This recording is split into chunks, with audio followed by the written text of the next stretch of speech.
Hi friends, आज मैं आपनालोকক बनाई देखाम पटल एटार टेस्टी रेसिपी। तार बारे मैं प्रथमे अलप पियाज, जालुक, आदा, নহৰু, केঁচা जलकिया और अलप सरियहखिनि मैं 1 घंटा माনৰ আগতে তিয়াই ৰাখিছিলোঁ। সেইখিনি এটা পেষ্ট বনাই ললোঁ আৰু এয়া পটলখিনি মই এনেকৈ সৰু সৰুকৈ কাটি লৈছোঁ। প্ৰথমে কেৰাহী এখন বহাই লৈছোঁ।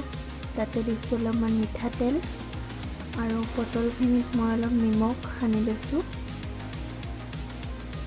ইয়াতে মই হালধি ব্যৱহাৰ কৰা নাই, কাৰণ হালধি নিদিলে কালাৰটো বেছি ধুনীয়া হয়, সেইবাবে। আৰু এনেকৈ মই 5 মিনিটমান এইখিনি ভাজি ল'ম। বেছি ৰঙচুৱা হ'ব নালাগে।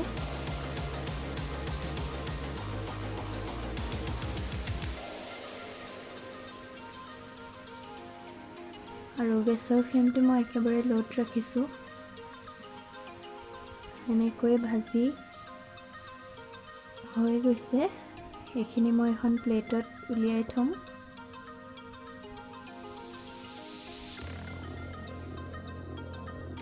আৰু বাকি থকা পটলখিনিও এনেকৈ ভাজি ল'ম। এয়া হৈ গ'ল। এতিয়া যিখিনি তেল ৰৈছিলে তাতে দিছোঁ অলপ পাঁচফোৰণ আৰু 1 চামুচ হালধি আৰু যিটো মই সৰিয়হৰ পেষ্ট বনাই ৰাখিছিলোঁ সেইখিনিও দি দিলোঁ আৰু অকণমান পানী দি দিলোঁ। ইয়াতে সোৱাদ অনুসৰি নিমখ দিছোঁ আৰু কাশ্মীৰ ৰেড চিলি পাউডাৰ দিছোঁ 1 চামুচ।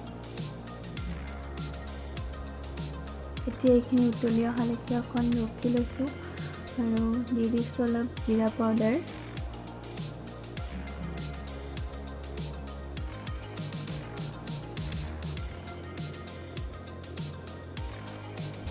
এয়া এইখিনি উতলি একেবাৰে ডাঠ হৈ যাব। এতিয়া মই ইয়াতে দি দিছোঁ পটলখিনি দিয়াৰ পাছত অলপ এনেকৈ লৰাই পেলাই মই ঢাকন দি পেলাই 5-10 মিনিটমানৰ কাৰণে গেছৰ ফ্লেম লো কৰি তেনেকৈ ৰাখি দিম। তাৰপিছত এয়া হৈ গৈছে গ্ৰেভিখন। ইমান ধুনীয়া হৈছে, খাবলৈও বহুত টেষ্টি হয়।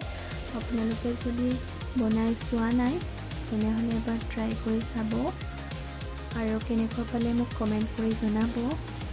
যদি মোৰ ভিডিঅ'টো চাই ভাল লাগিলে তেনেহ'লে প্লিজ লাইক কৰিব, শ্বেয়াৰ কৰিব আৰু ছাবস্ক্ৰাইব কৰি দিব।